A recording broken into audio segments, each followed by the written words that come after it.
tajwid itu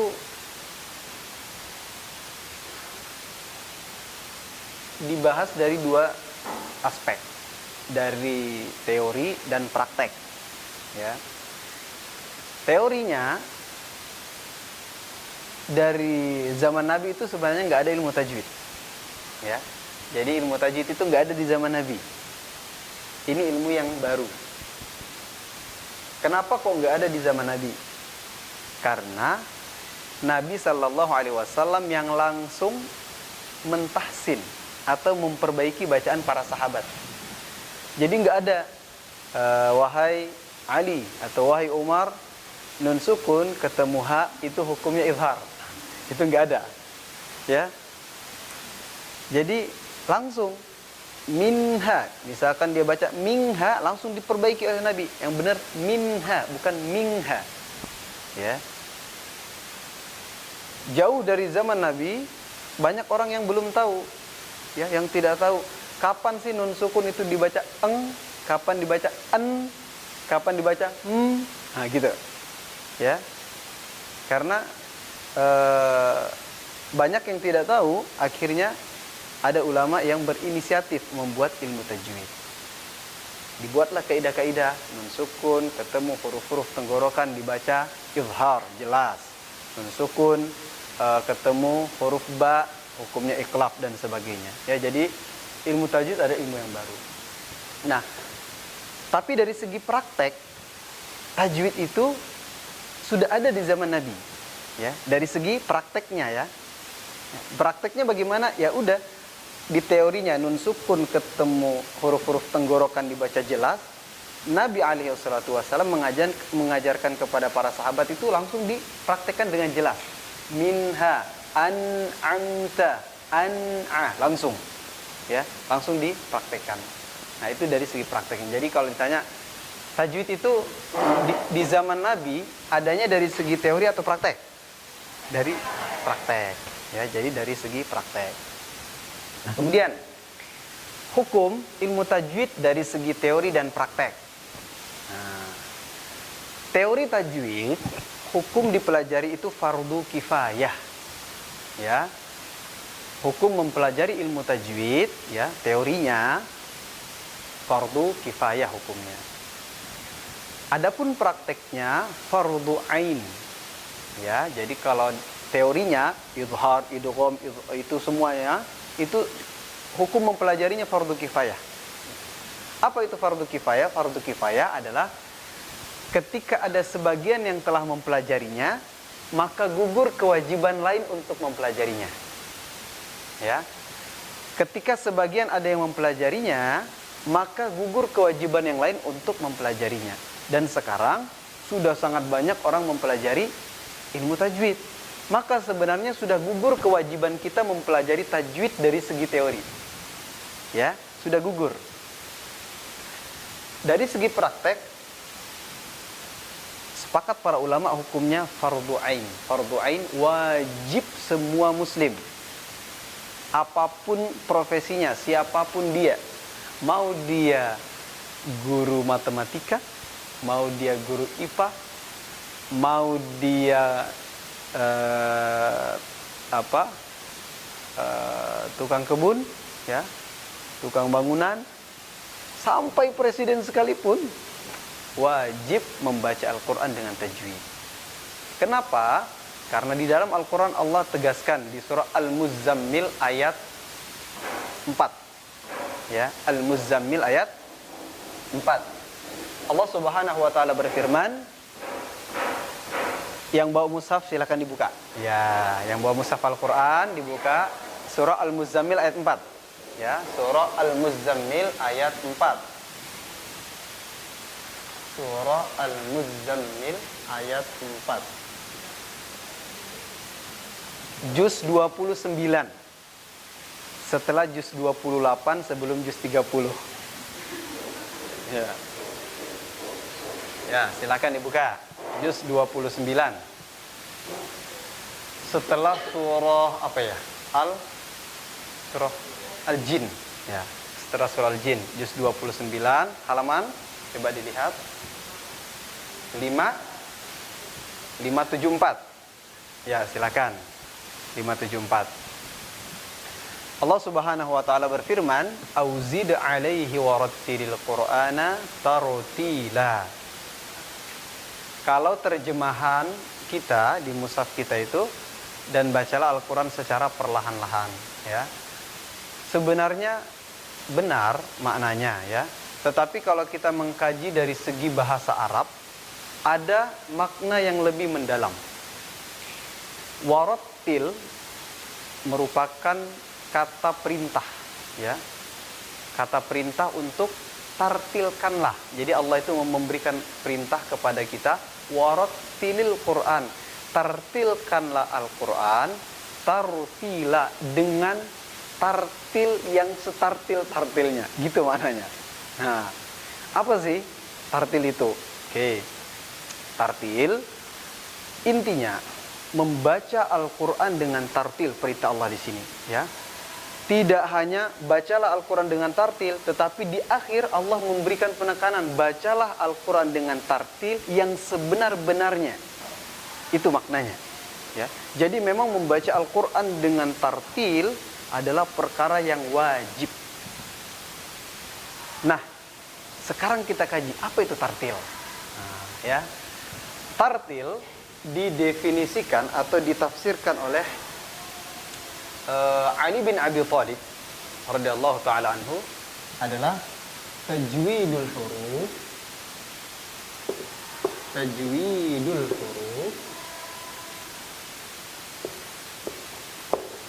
wa ma'rifatul wuquf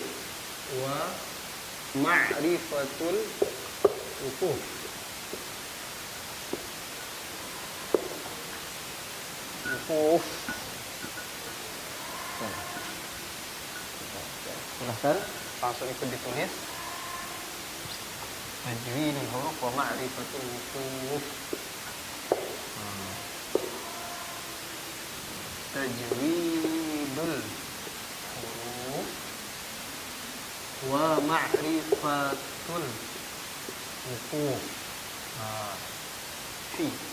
Tajwidul hurufi wa ma'rifatul wuqufi. Ya, silakan ditulis. Nah, itu dulu ditulis. Ini perkataannya Ali bin Abi Thalib.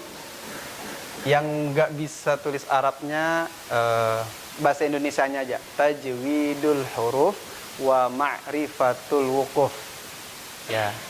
Kalau belum bisa tulis bahasa Arab, nggak apa-apa, tulis bahasa Indonesia. Tajwidul huruf wa ma'rifatul wuquf. Baik.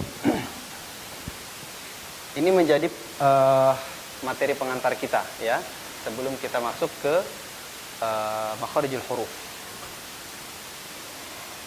Tajwidul huruf wa ma'rifatul wuquf.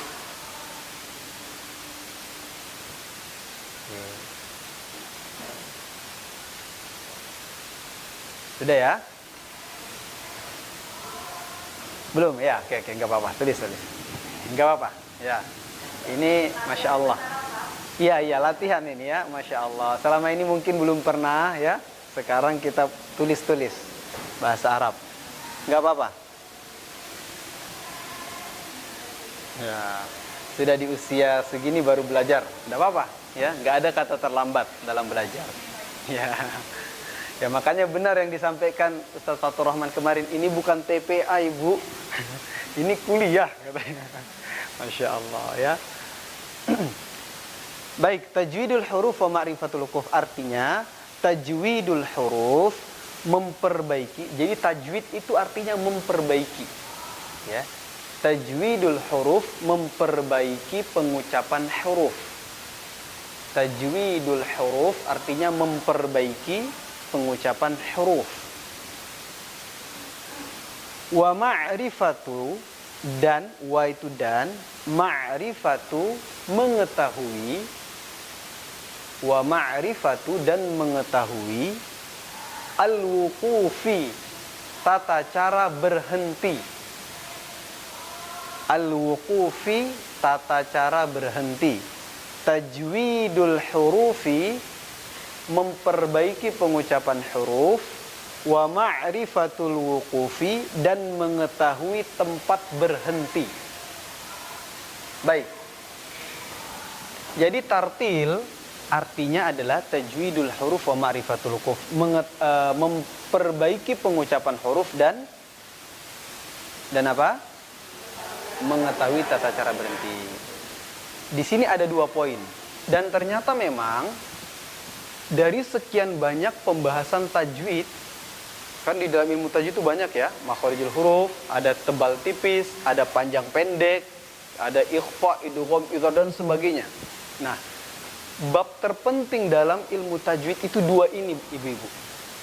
Yang pertama tajwidul huruf, yang kedua ma'rifatul wuquf. Ini bab terpenting. Ya.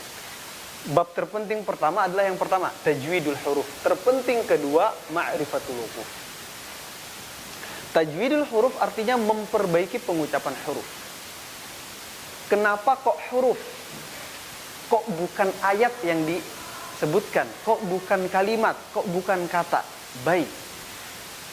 Kita tidak akan bisa mengucapkan satu ayat secara sempurna, ya.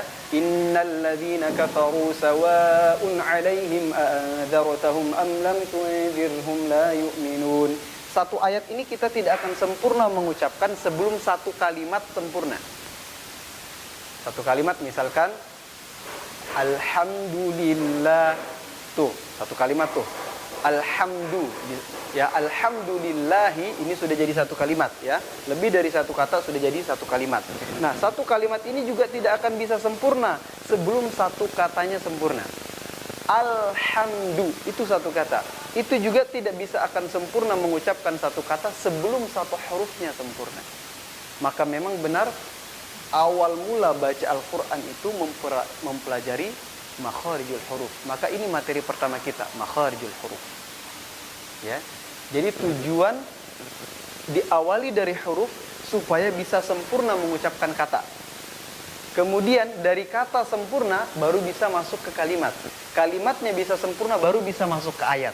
Jadi memang tahapan pertama orang hendak belajar Al-Quran, membaca Al-Quran itu dari huruf. Ya. Bagaimana mengucapkan lam yang sempurna, bagaimana mengucapkan ha yang sempurna, bagaimana mengucapkan mim yang sempurna, bagaimana mengucapkan dal yang sempurna. Kalau sudah bisa semua ini, baru kita bisa mengucapkan alhamdu dengan sempurna. Ya. Baik. Nah, kenapa juga kok harus huruf duluan? Begini. Dalam ilmu tajwid, kesalahan dalam membaca Al-Quran itu dibagi 2. Ya, kesalahan dalam membaca Al-Quran dibagi menjadi 2. Ya, bisa ditulis. Yang pertama, kesalahan yang jelas. Saya langsung terjemahkan aja, biar nggak usah pakai bahasa Arabnya. Ya. Pertama, kesalahan yang jelas. Kedua, kesalahan yang tersembunyi. Pertama, kesalahan yang jelas. Yang kedua, kesalahan yang tersembunyi. Baik ya, jadi kesalahan itu terbagi 2. Ada kesalahan yang jelas, ada kesalahan yang tersembunyi. Kesalahan yang tersembunyi terbagi lagi menjadi 2.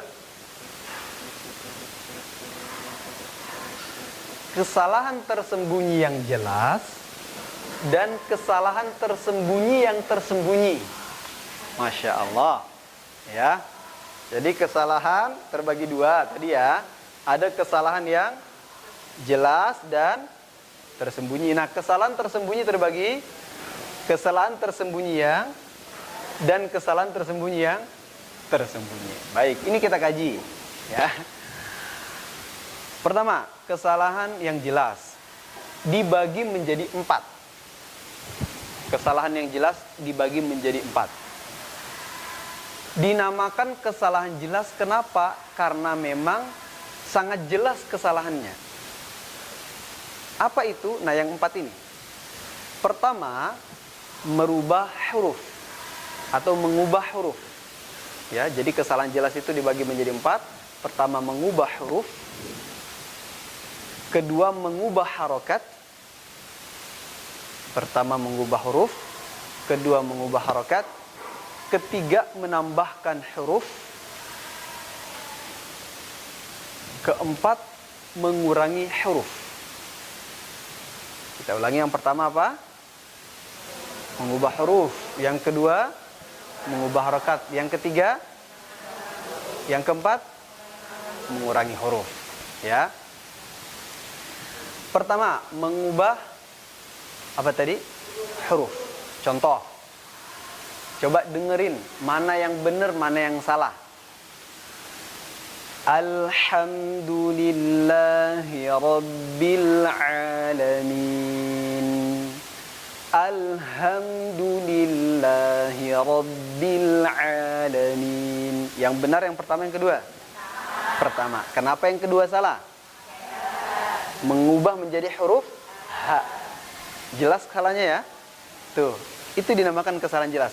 Selama dia pernah baca Quran, ya, dan dia tahu ini huruf ha, ini huruf ha dan sebagainya, maka dia akan tahu ini benar, ini salah. Itu namanya kesalahan jelas, ya.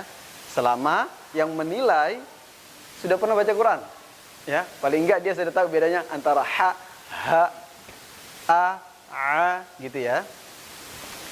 Nah, kemudian yang kedua mengubah harakat. Saya baca, mana yang benar? An'amta alaihim, an'amtu alaihim. Mana? Yang pertama yang benar. Kenapa yang kedua salah? Mengubah harakat. Dan maknanya fatal, Ibu. An'amta alaihim dengan an'amtu alaihim fatal maknanya. An'amta alaihim, engkau ini kepada Allah ya, engkau memberikan nikmat kepada mereka.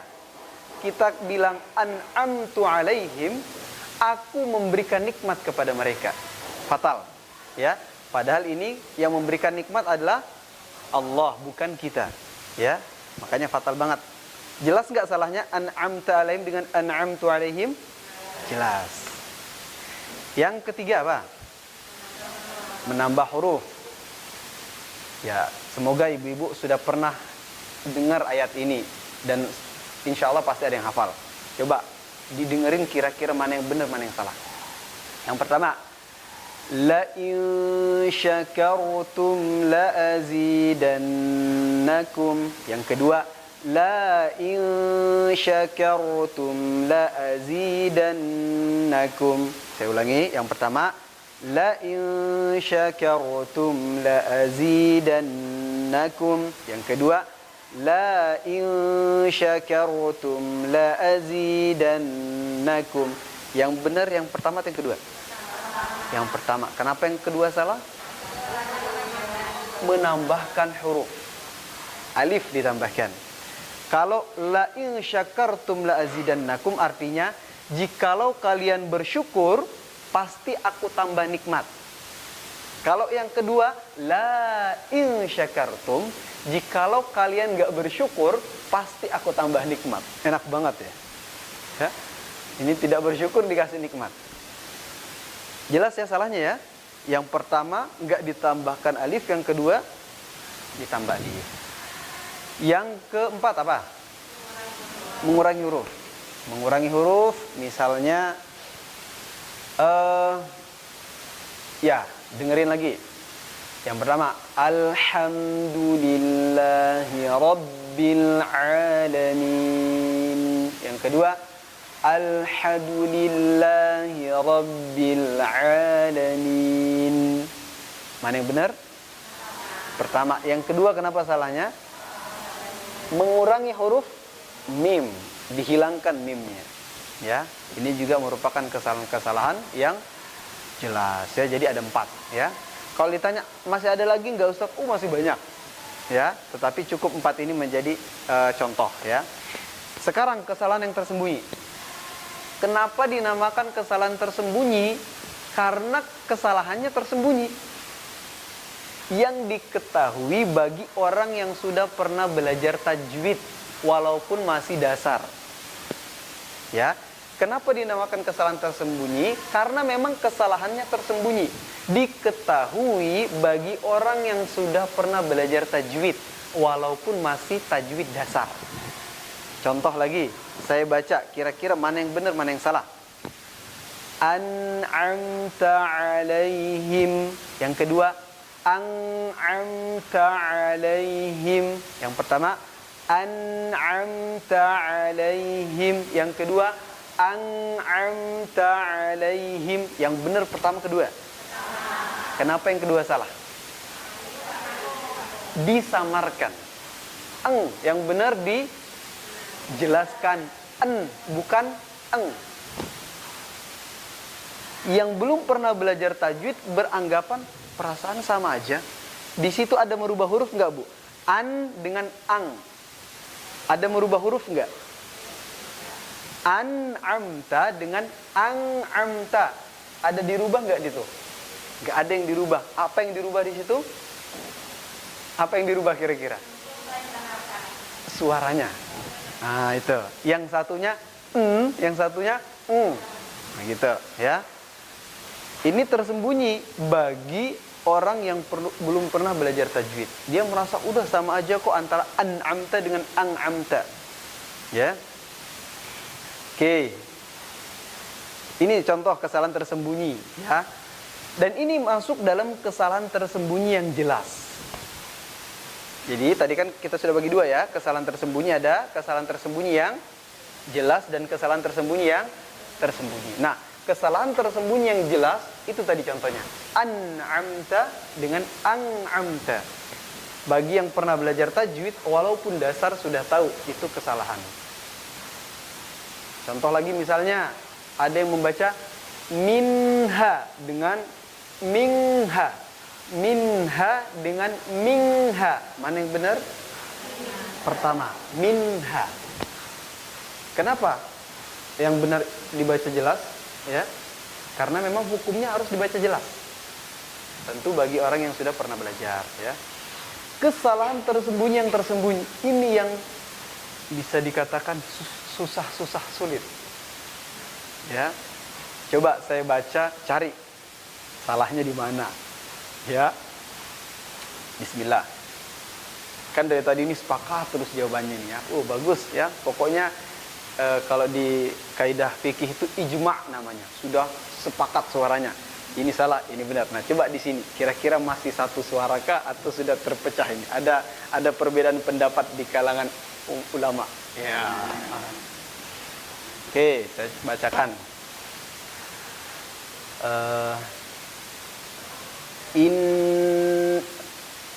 Sebentar, contoh surah apa ya? Oke, surah apa sih? An-Naba, ya. Innal muttaqina mafaza. Ya, saya baca, silakan dicari salahnya di mana. Ya, dan tentukan mana yang salah, yang pertama atau yang kedua. Saya baca yang pertama. Innalil muttaqina mafaza. Yang kedua, innalil muttaqina mafaza. Mana yang benar, mana yang salah? Ulangi. Oke. Ya. Nah, baik. Saya ulangi ya. Nah, yang pertama, ya. Jazakallah khairan. Yang pertama, ya silakan dicari mana yang benar mana yang salah, ya fokus ya. Yang pertama, innalil muttaqina mafaza. Yang kedua, innalil muttaqina mafaza. Ayo, yang benar yang mana? Yang kedua. Yang benar yang pertama ada enggak? Ya, ada yang pertama, ada yang kedua ya. Coba yang benar yang pertama angkat tangan deh. Ulang lagi. Habis waktu saya ulang. Oke ya. Coba yang benar yang kedua deh, mana? Enggak ada yang angkat tangan. Terus yang angkat tangan nomor berapa ya? Oke, yang benar yang kedua. Ya. Yang pertama enggak. Di kata inna, ya, kalau dari segi gunnah dengungnya sama betulnya. Kesalahannya inna yang pertama itu ada ya-nya.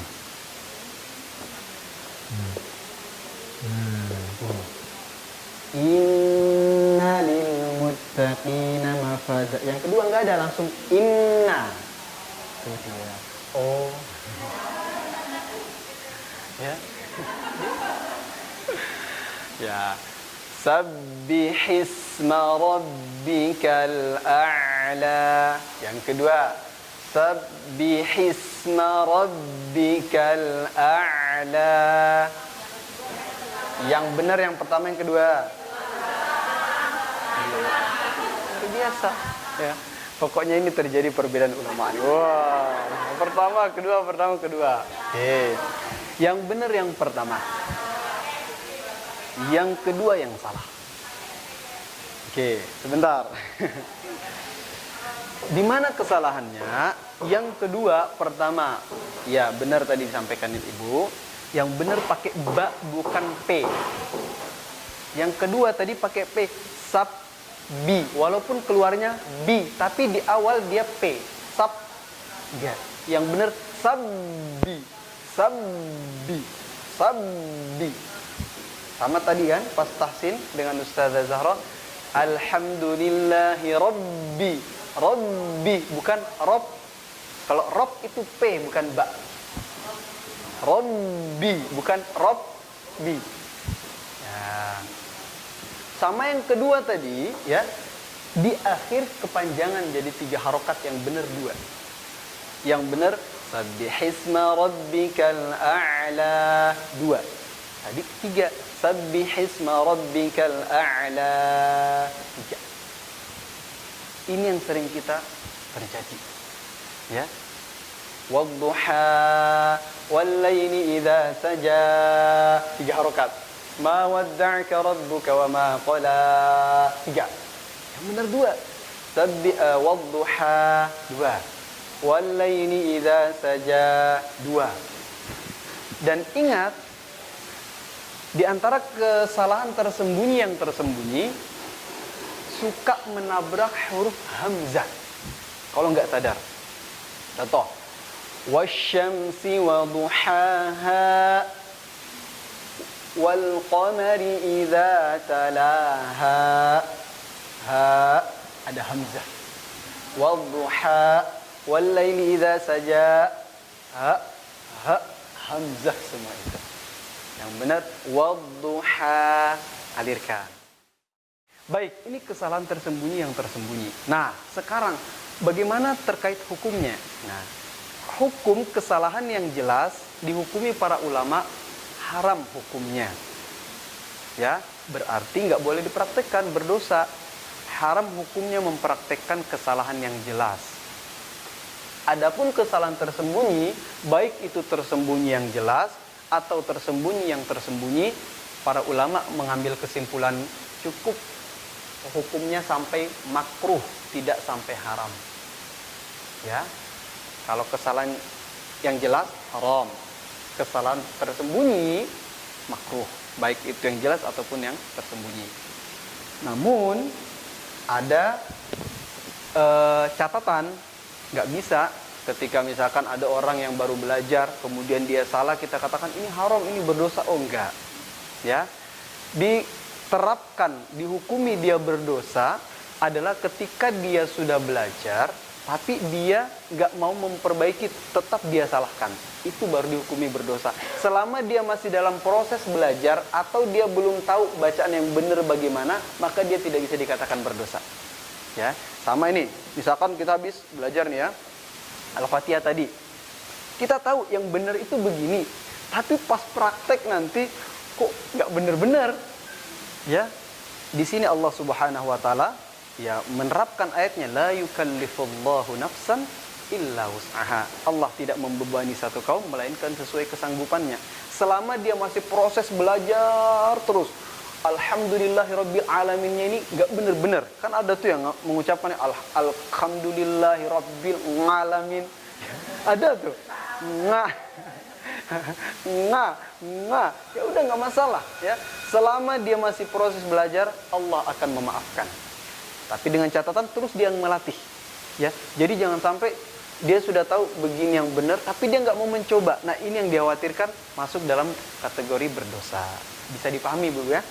Nah jadi kita review sedikit. Jadi mempelajari ilmu tajwid dari segi teori itu hukumnya fardu kifayah. Ya fardu kifayah ketika ada yang mempelajari maka gugur kewajiban yang lain. Prakteknya ya mempraktekkan ilmu tajwid dalam membaca Al-Qur'an hukumnya fardu ain, wajib semuanya. Ya setiap muslim walaupun kita tidak menguasai ilmu tajwid dengan sempurna teorinya, tetapi membacanya, mempraktekannya wajib Ibu. Ya, wajib. Jadi ya ilmu tajwid itu selama kita kesusahan memahami ini dan itu, ya kan kita nanti kalau materi saya itu fokus kepada teori Ibu, ya. Fokus kepada teori, adapun Ustaz Zahra itu nanti fokus kepada praktek. Ya, praktek-praktek. Kalau saya fokus teorinya. Jadi biar kita padukan antara teori praktek, ya. Supaya nanti ya harapannya ibu-ibu ketika lulus dari program ini ya kalau ingin buat rumah Quran ya Masya Allah itu sudah bisa tuh ya ilmu-ilmu yang didapatkan Insya Allah ya Insya Allah. Baik, ini sebagai materi pengantar saya buka pertanyaan dulu sebelum kita masuk ke halaman berikutnya. Silakan ya, perkenalan ya. Waalaikumsalam, perkenalan dari mana baru bertanya ya. Waalaikumsalam warahmatullahi wabarakatuh. Itu di mana ya Bu ya? Mohon maaf ya, saya belum perkenalan ya. Ya saya Rifai Al-Haq. Saya asli Kalimantan Ibu. Ya, saya asli Balikpapan, Kalimantan Timur, calon ibu kota negara kalau jadi. Ya saya asli Balikpapan, Kalimantan Timur. Saya pindah ke Solo itu Juli 2019. Ya, jadi ketika mulai program perkuliahan di Nurul Iman ini, saya diminta ya pindah ikut membantu mengajar tahsin, tajwid dan sebagainya di Ma'had Ali Nurul Iman. Ya, jadi dari 2019 sampai sekarang, ya alhamdulillah rumah saya di ujung sana. Jadi nanti kalau ibu lurus aja rumah paling ujung itulah rumah saya. Ya, jadi saya penjaga pos belakang. Kalau Ustaz Fatur Rahman pos depan, jadi saya pos belakang. Ya, istri saya 2 anaknya. Ya, istrinya 1, 2 anaknya. Ya, ya alhamdulillah dua-duanya laki-laki. Ya, yang pertama usianya 2 tahun 4 bulan, yang kedua berapa ya? Astagfirullah. Kalau enggak 8, 9. Ya, kalau enggak 8 bulan, 9 bulan. Ya, Masya Allah. Baru 2 ya, sudah lupa. Kemudian ya saya alhamdulillah Allah berikan kesempatan bisa kuliah di Al-Azhar Mesir. Ya, selama 4 tahun. Kemudian Allah berikan kemudahan bisa belajar Al-Quran di Masjidil Haram, di Masjid Nabawi, dan yang terbaru di Masjidil Aqsa Palestina. Februari 2020 selama 9 hari saya bisa belajar di sana di Masjidil Aqsa Palestina ya, bukan Klaten Bu ya. Ya, di Masjidil Aqsa. Nah, alhamdulillah karena memang saya sejak kecil dipesankan orang tua jangan tinggalkan Al-Quran ya, sehingga itu menjadi motivasi saya kemanapun. Ketika saya di Mesir saya mencari jurusan Al-Quran, di samping perkuliahan cari lagi guru-guru ya, belajar mulazamah seperti ini, cari guru, pindah kota, pindah desa, terus pindah-pindah ya. Alhamdulillah sebaliknya ke Indonesia yang sedikit ini bisa dibagi termasuk ke ibu-ibu semua. Itu ta'aruf singkatnya. Ya, silahkan. Jadi saya mohon maaf kalau nggak terlalu tahu nama apa tadi. Itu maksudnya pokoknya sebut ini aja deh, Sukoharjo kah atau Solo atau Boyolali, itu aja deh. Oh, Karanganyar. Oke. Ya. Oke, monggo. Bismillah. Monggo.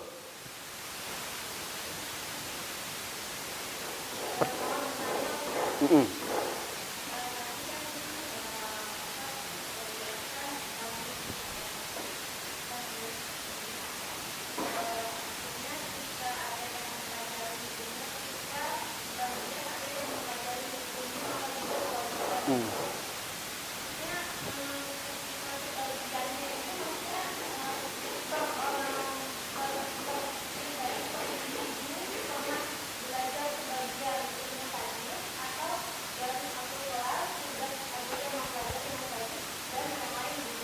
Oke. Sudah ya? Oke, alhamdulillah. Waalaikumsalam warahmatullahi wabarakatuh. Ya, yang benar yang kedua, Bu. Jadi selama sudah ada yang pernah belajar, ya misalkan nih, di sini ya, setengah ini sudah belajar, sebenarnya setengah itu sudah gugur kewajibannya. Ya. Dan bukan hanya kita yang baru belajar, sudah sejak dulu banyak orang mempelajari, sebenarnya sudah gugur kewajiban kita untuk mempelajari ilmu tajwid. Sudah gugur sebenarnya. Ya. Tetapi para ulama memberikan catatan bagi orang-orang yang hendak mendalami Al-Quran dengan sempurna pengucapannya, ya memang enggak mudah mempraktekkan Al-Quran dengan tajwid tanpa mempelajari teorinya. Ya, walaupun dihukumi fardu kifayah, tetapi ini sesuatu yang tetap dianjurkan ketika hendak membaca Al-Quran dengan sempurna.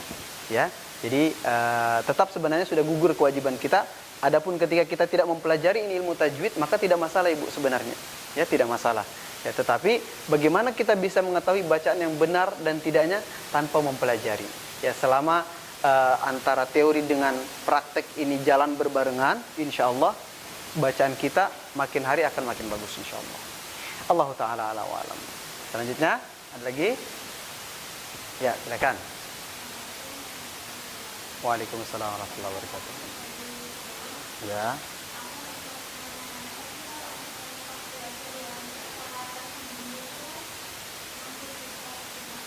Iya.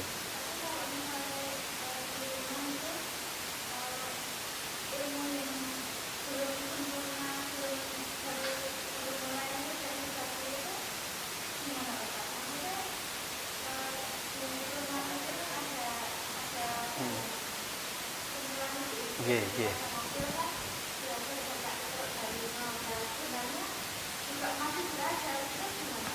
Oke, baik. Ini sering ditanyakan. Kita belum sempurna pengucapannya, ya kemudian kita mengajarkan, gitu ya, kurang lebihnya ya. Oke. Jadi prinsipnya begini, Bu. Kapan kita menunggu sempurna baru mau mengajar? Ya tentu Al-Quran ini tidak akan tersebar luas. Ya, kapan menunggu sempurna? Maka benar yang dikatakan Nabi kita sallallahu alaihi wasallam, khairukum man ta'allamal Qur'ana wa 'allama. Sebaik-baik kalian adalah yang belajar Al-Qur'an dan mengajarkannya. Belajar dan mengajarkan. Nabi di sini memakai huruf wa, artinya dan. Ya, Nabi tidak pakai thumma yang artinya kemudian. Kalau Nabi pakai kata thumma, sebaik-baik kalian adalah yang belajar Al-Quran kemudian mengajarkan, berarti dia ketika mengajar nggak belajar lagi. Bisa dipahami ya? Tetapi di sini Nabi memakai wa yang artinya dan. Belajar, mengajar. Sambil belajar tetap mengajar, sambil mengajar tetap belajar. Lalu bagaimana ketika mendapatkan kesalahan? Tidak masalah, tetap ngajar aja. Ya. Bahkan ada di satu tempat yang sering menyampaikan ke saya, Ustadz, saya setelah mengikuti pelajarannya Ustadz ini, saya rasanya nggak mau imam lagi kecuali zuhur dan asar. Ya, maka tidak masalah. Ya, tadi sudah saya sampaikan, selama kita tahu, oh ini yang benar, terus kita coba. Walaupun ketika kita ngajar masih salah, nggak masalah. Yang penting kita tahu bahwa ini masih belum sempurna. Tetap kita berupaya melatihnya, memperbaikinya. Khususnya dalam masalah makharijul huruf. Saya selalu, ya silakan. Ya. Saya selalu begini, mengibaratkan. Kalau usia 0 sampai usia balik, itu usia yang lidah itu masih labil. Maksudnya gimana? Kadang dia dapat, kadang lepas.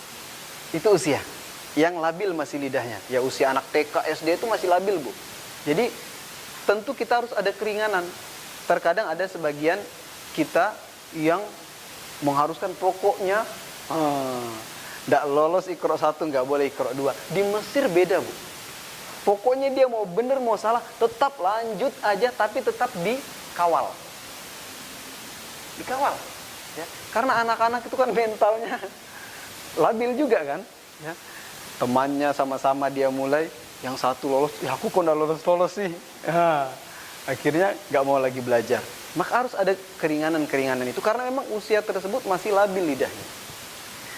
Kemudian usia 40 ke atas, ini usia yang mohon maaf, lidah itu cenderung kaku dan beku.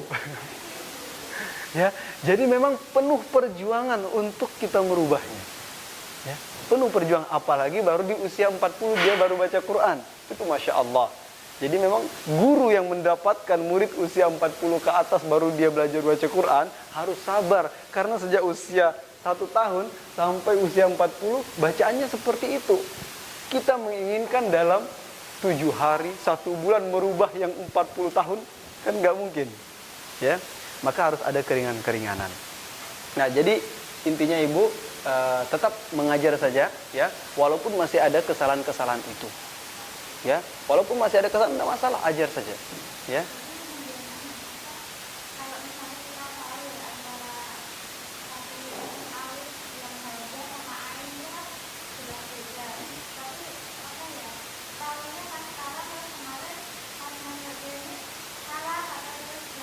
Baik.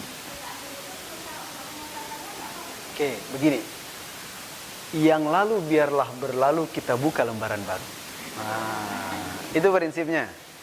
Di dalam Al-Quran Allah berfirman, Innal hasanati yudhhibunas sayyi'at. Sesungguhnya kebaikan-kebaikan menghapuskan segala keburukan yang telah lalu. Ya. Jadi yang lalu, Ustaz, saya kemarin tuh mengajarkan begini. Oh, ternyata baru tahu sekarang yang benar. Udah, sampaikan lagi yang benar begini. Karena kita kan baru belajar. Ya. Lalu bagaimana Ustaz? Dia sudah terlanjur begitu. Ya udah, kita sampaikan lagi. Mohon maaf, kemarin itu ternyata keliru. Yang benar itu begini. Setelah saya belajar, yang sesuai dengan contoh Rasulullah SAW, yang begini loh, yang benar. Jadi tetap dibimbing Ibu, ya, dibimbing yang benar itu begini, walaupun dia masih kesusahan. Termasuk kita ketika masih kesusahan, terus saja latihan. Insya Allah, Allah mudahkan. Sebagaimana dikatakan oleh seorang pakar tajwid dunia bernama Ibnul Jazari, beliau berkata, "Walaisa bainahu wa baina tarkihi illa riyadhatu mri'in bifakkihi." Tidak ada perbedaan antara orang yang bisa dan tidak, yang lancar dan tidak, kecuali latihan seseorang terus-menerus dengan mulutnya. Jaminan bacaan kita itu akan bagus ketika semakin sering dilatih mulut ini baca Al-Quran. Tidak cukup kita menguasai teori idgham, izhar, panjang pendek, tebal tipis. Kita cukup teorinya mengetahui, langsung bagus, nggak bisa Ibu. Jadi harus terus dilatih, ya, walaupun masih ada kesalahan-kesalahan. Allahu Ta'ala, ya. Nah, wa iyyakum, Masya Allah. Silakan, satu pertanyaan lagi mungkin, kalau ada. Ya. Ya. Waalaikumsalam warahmatullahi wabarakatuh. Oh, Masya Allah, ya. Di mana, Bu? Mas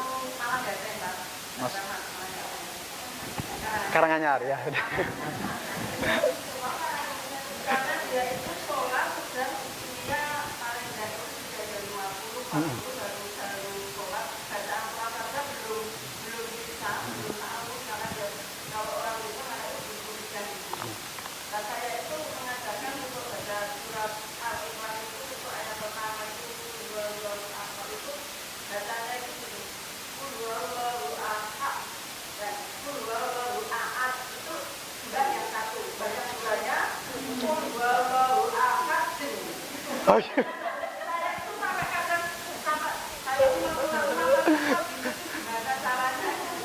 Ya, Masya Allah. Luar biasa ya. Baru saya dengar Bu di sini ajum ya. Masya Allah. Ya. Begini, orang Arab saja Ibu ya dalam mempraktekkan makharijul huruf itu enggak semuanya sempurna. Ya, orang Arab tuh, ya. Orang Mesir itu enggak mesti dia karena orang Arab tiba-tiba langsung bagus, enggak. ya, itu orang Arab yang memiliki hurufnya dia sendiri, ya, belum tentu bisa sempurna, apalagi kita, ya. Maka bagaimana menyikapinya? Ya pertama tadi, ya, harus sabar. Dan tentu seorang pengajar terkadang itu lupa mendoakan yang diajar, ya. Saya berupaya, Bu, setiap mendapatkan murid, mau itu muda ataupun tua, doa yang selalu saya berupaya panjatkan itu, Allahumma yassir lisanahum kama yassarta lisani. Ya Allah, mudahkan lisan mereka ya Allah, sebagaimana Engkau mudahkan lisanku dalam mempelajari Al-Quran. Itu doa. Masya Allah. Allahumma, nah, tulis. Waduh. Masya Allah. Oke deh, ya. Ini doa yang saya buat sendiri sebenarnya, ya. Jadi ini kalau dicari di dalam hadis nggak ada. Saya buat sendiri, ya, nggak apa-apa. Doa itu kan boleh membuat, ya. Selama untuk.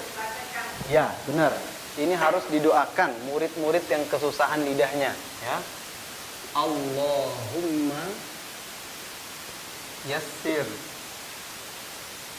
ya, yassir lisanahum. Nah, yassir lisanahum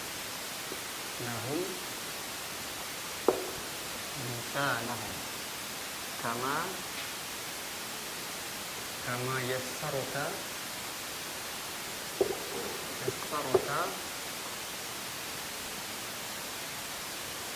Allahumma yassir lisanahum kama yassarta lisani.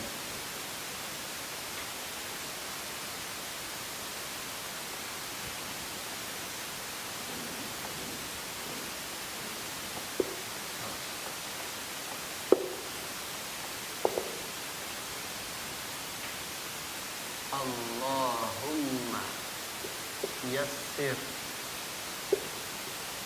lisanahum kama yassarta lisani.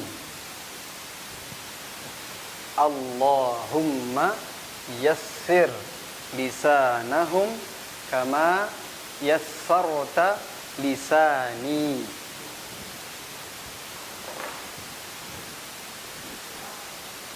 Allahumma yassir lisan.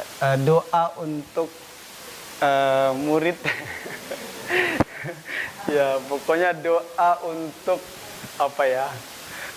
Kan ya. Ya, doa untuk murid deh, ya. Doa guru untuk murid itu aja deh. Kan kalau misalkan kita buat judulnya doa untuk murid yang kesusahan lidahnya kan kurang bagus gitu. Ya, doa guru untuk muridnya, ya. Allahumma artinya ya Allah, yassir mudahkanlah, yassir mudahkanlah, lisanahum lidah-lidah mereka, ya. Lidah mereka di sini adalah murid-murid kita, ya. Kama sebagaimana, ya, Allahumma ya Allah, yassir mudahkanlah lisanahum lidah mereka kama sebagaimana yassarta engkau mudahkan, yassarta engkau mudahkan lisani lidahku, ya. Allahumma yassir lisanahum kama yassarta lisani. Ya Allah, mudahkanlah lisan mereka sebagaimana engkau mudahkan lisanku, ya. Engkau mudahkan lidahku. Masya Allah, ini baru pengantar, nggak terasa sudah habis waktu saya, ya. Masya Allah. Tapi nggak masalah, ya. Memang saya pengen pertemuan perdana ini pengantar supaya kita tahu seberapa penting sih, ya, membaca Al-Quran dengan tajwid itu, ya. Dan ternyata setelah pertemuan ini, ya, kita semakin terbuka, ya, semakin mengetahui bahwa oh, baca Al-Quran itu yang sesuai dengan ini begini, ya. Ternyata bacaan yang dicontohkan Rasulullah SAW ya begini, ya. Alhamdulillah Ibu, ya. Tentu ini satu anugerah yang saya syukuri sekali bisa belajar ke Mesir, ya. Saya sebelum ke Mesir itu ya beranggapan udah bacaan saya udah ini paling bagus. Ternyata sampai sana ya, baru baca berapa ayat ditegur. Deng. Baca ayat berikutnya, tegur lagi, ditegur. Sampai di sana Masya Allah. Saya kagum ya. Keseriusan, semangat seorang guru mengajarkan muridnya itu memang benar-benar serius. Jadi pernah ada kejadian, ini sebagai penutup aja ya. Di sana itu kan mirip seperti tadi ya, ibu-ibu berhalakoh ya, berkelompok tuh. Ada guru ketika mengajarkan makharijul huruf ya, tempat-tempat keluarnya huruf, didapati muridnya kesusahan dalam pengucapan. Misalkan huruf dal. Dal itu pengucapannya ujung lidah ketemu gusi. Gusi gigi seri atas. Gusi. Ya, nanti kita akan belajar di sini ya. Ada gigi nih ya, nanti akan kita pelajari. Nah, dal itu bukan seperti D. Kalau D lidahnya agak ke belakang. Tapi dal ujung lidah ketemu gusi gigi seri atas. Gusinya bagian dalam tuh. Murid ini kesusahan mengucapkan. Apa yang dilakukan gurunya ya? Gurunya itu ini bawa pulpen. Pulpen itu ditunjuk lidah muridnya. Ini ujung lidahmu naikkan ke sini. Masya Allah. Dan itu satu kelompok kalau nggak salah ada 5 orang. Satu pulpen untuk berlima. Aduh, Masya Allah. Tapi insya Allah kita nggak praktekkan di sini, Bu. Ya, satu pulpen untuk ber-21 ini namanya. Ini Masya Allah. Tapi saya lihat nggak risih, Bu. Ih, Masya Allah. Tapi alhamdulillah cuma saya ngelihat, Bu. Saya nggak mau masuk ke situ. Ya karena kalau saya masuk nanti juga Masya Allah ya. Untuk orang pertama mungkin aman ya. Bagaimana yang berikutnya? Nah, Masya Allah ya. Sehingga ini penting untuk terus tetap bersemangat hadir ya. Lelah letih kita insya Allah tercatat pahala oleh Allah. Dan yakinlah ya, putaran roda ban kita, langkah kaki kita insya Allah satu sebagai penggugur dosa, satu sebagai penambah pahala insya Allah. Demikian, mohon maaf atas segala kekurangan. Kita cukupkan pertemuan perdana ini ya di materi tajwid dengan hamdalah dan doa kafaratul majelis. Alhamdulillahirabbil alamin. Subhanakallahumma bihamdika asyhadu an la ilaha illa anta astaghfiruka wa atubu ilaik. Assalamualaikum warahmatullahi wabarakatuh.